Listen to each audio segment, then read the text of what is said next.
You're working harder than everyone you know, but your business and your life, they're not moving at the speed of your effort. And so you think the problem is your team, you think it's the marketing strategy, and then you think it's the economy. But I want to share with you the uncomfortable truth. You are the bottleneck. Specifically, the identity you use to get here is now the very thing that's keeping you stuck. And so, if you don't upgrade your internal operating system or your OS, you're just a world class engine trapped in a golf cart body. And so, today we're talking about why your current identity is your biggest bottleneck and how to cross the gap. You are the bottleneck. Your current identity is the ceiling of your success. The problem is that you have what's called the identity tax, right? We're going to talk a little bit about that.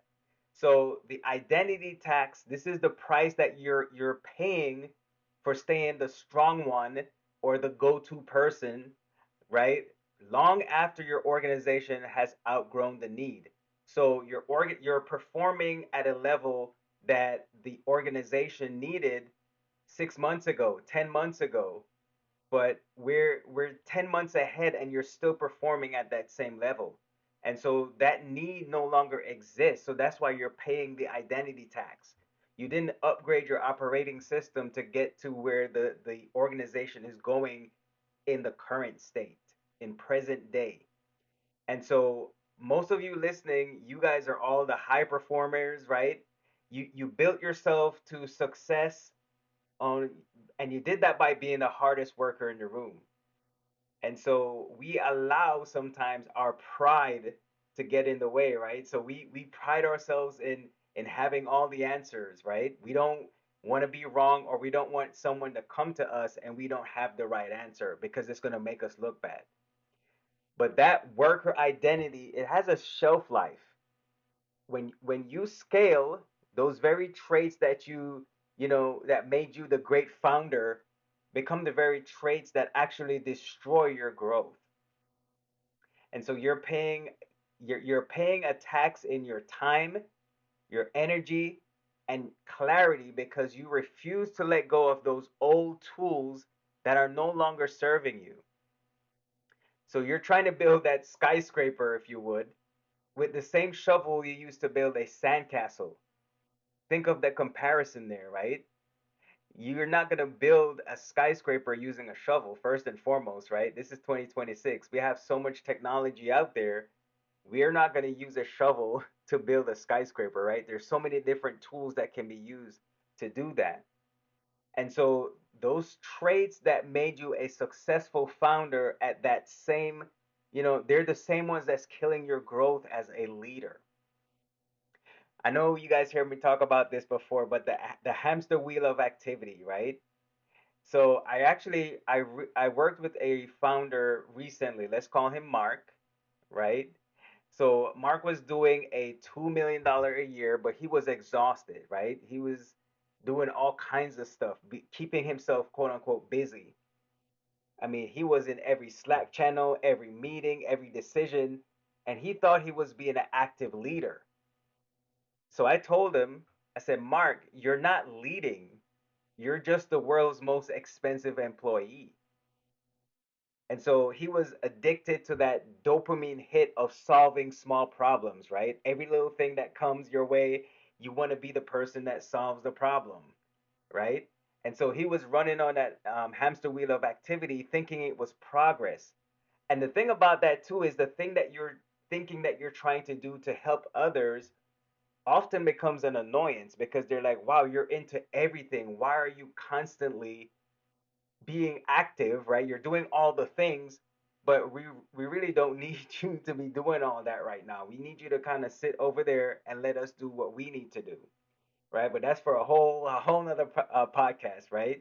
So what we have to do is we have to break that identity, of the problem solver, so that way he could actually become the architect. And so transitioning from being in the business of being on the business isn't a strategy shift. It's an identity shift. And so we have to be willing to feel useless in the day to day to be vital in the long term, right? So that example I gave you where, yes, sometimes because of our personalities, we may feel like we have to be involved in every single thing. And so, in the long term, it's really going to come and bite us in the you know what, right? But we have to get to that point where we feel useless. Like we're not always the one that is the go-to person, right? Open that opportunity and that door for someone else to be that go-to person.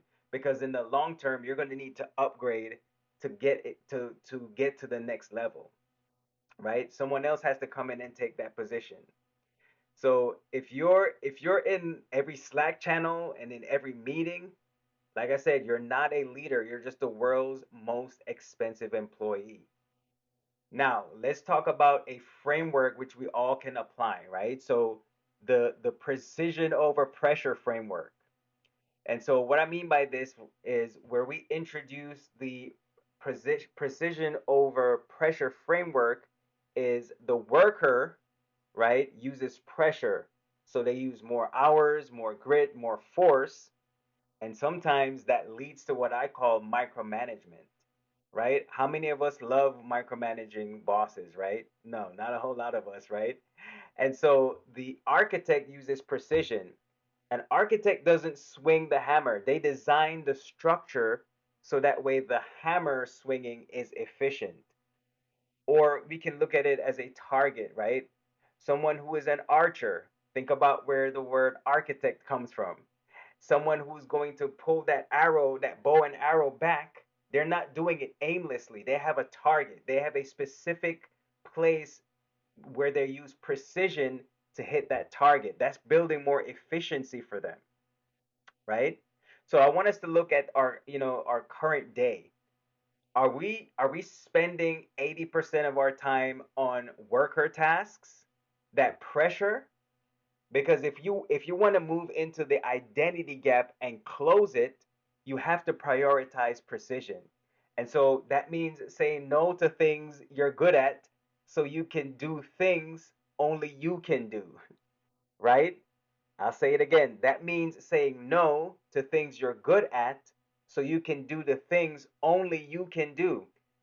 Excellence in the wrong area is just a high level distraction. So if we're trying to just be the go-to person all the time where we remain the person of excellence because of what we're pursuing in the mundane, right? Instead of saying no and taking on all of these things, we have to now transition that approach because excellence again in the wrong area is just a high level distraction, and we know that there's a lot of distractions going on, right? And if we're swinging that hammer, we're liable to hit ourselves with that hammer because we're not using the right approach and we're not designing the correct structure, right? So how can we actually apply this structure, if you would, right? Here's the practical application for the three-step upgrade, right? So three-step upgrade. So how do we upgrade our identity operating system today? I am glad you asked. So I want us to do these three things, right? The first thing I want us to do is audit our dopamine tasks. What are the small wins you're chasing? Is it answering emails? Is it fixing minor bugs? Is it micromanaging? We talked about that, right? That actually stalls your big goals. You have to audit it, right? Are you trying to be involved in every single thing? Because you get that dopamine hit, you get that fix, right? You're like, "Oh yes, I love this. This is we equate it to our love language, and because it's our love language, we want more of it. But if we're not auditing ourselves to see are we even, are we micromanaging right now? Or are we answering every single email, right? I know people, not you, right? You guys don't do this at all. I'll just use myself and say, ouch, right? Where sometimes we're sitting at our desk and we're literally sitting there at our desk and we're looking for the next email to come in, right? Like that's going to drive you crazy because it's like you're now the next email that comes in becomes your priority. And so your goals, the big dreams and goals that you have that are, being hampered or hindered by the minor things, right? Those little things, those nuances. We have to really begin to audit those tasks. Do I really need to do this right now? Should I answer this email right now, or should I look at this notification on my phone right now? Or can I put that on hold and I'll do that at a later time, right? So we have to audit that, right? So that's the first of the three-step upgrade. The second thing we want to do is we want to define our architect moves. So what I mean by this is what are the three things only you can do that move the needle 10 times, right? If you aren't doing those, then no one is. What is it that you're actually doing? If you the three things, and you have to keep the list small, right? You don't want to have a large, list of these things. That's why I'm breaking it down into threes, right? What are the things that you know that only you can do? Those are the things that you need to focus on. The things that have been delegated, this is how you're moving in the architect dimension right now, right? Because you're now, okay, wait a minute. I know I'm the only one that can do this. Let me focus on doing this and let everybody else do what they need to do, right? So I'm not going to focus on I'm going to do what I can do and then I'm going to do everyone else's. No. That's the wrong answer, right? Because that's going to keep you in that wrong identity that we're trying to shift our mindset to, right? Or shift our mindset away from.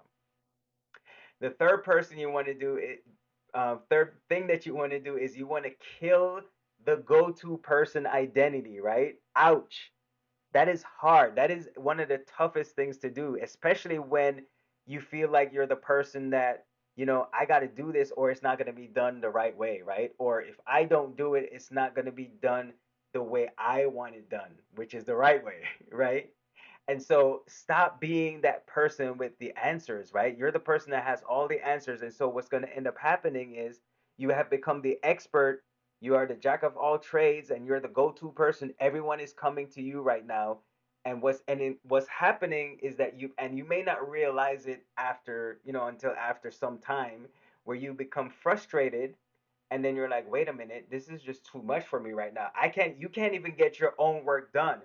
And so you find yourself falling behind and then you're like rushing to get things done. And if you're on a team, you're applying that pressure to your team to accomplish the thing that if you would have taken the opportunity to kill the go-to person identity, then you wouldn't have been in that position to begin with, right?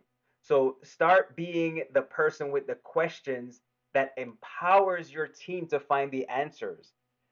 I love to talk about critical thinking, right? That's my jam. It's like I can, if I take a sentence, right? I'm just going to use this as an example. I'm not going to take this at face value. I'm going to go a little bit deeper. I'm going to dive into it so that way I can extract the details or the meat from that sentence, right? And so a lot of times people think they wear the badge of honor because they're like, well, my team can't function without me, right? So I'm not going to take leave. And if I take leave, I'm going to be stressed out thinking about that, taking time off and then coming back to a disaster when I return.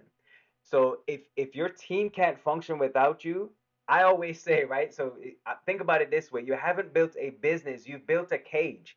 And so you are hindering them from making progress. You're hindering yourself as well, right? Because now you're stuck there at your desk looking for the next email to come in, right? So that way that you can prioritize that.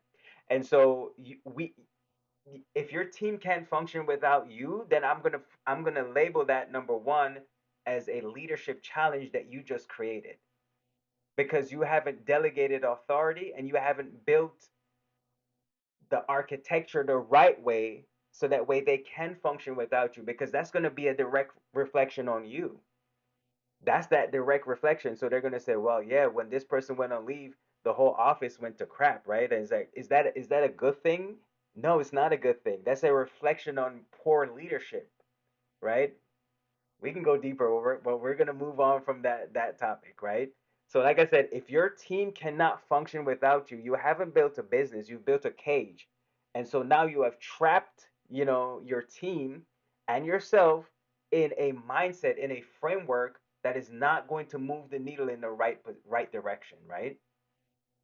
And so, closing the identity gap, right? As I get ready to close here, is the hardest work you ever do because it requires you to fire the version of your old self that got you to where you are today.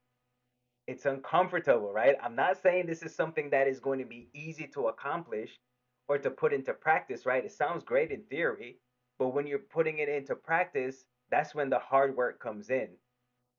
And it's going to feel like you're doing less, right? I've seen this, as a I guess you can call me as an expert in organizational leadership. When I'm observing people, sometimes I can see the struggle, right? Because I think they sometimes they take on the nonverbal cues and the verbal cues in some aspects, right? And you can see the tension because you can tell that they're trying to get out of that, but it's like it's so hard because they're so tied to that in their personality that doing less seems like, oh, wait a minute, no, this is not me. I got to get back into that old person, right? Or that old framework of thinking or that old mindset. But on the other side of that gap is that freedom to scale that you've been chasing, right? You know you want to you want to move on, you want to move forward, but you're not able to do that until you make that transition, right? You've got to put in some work to get there. It's not going to be easy, right?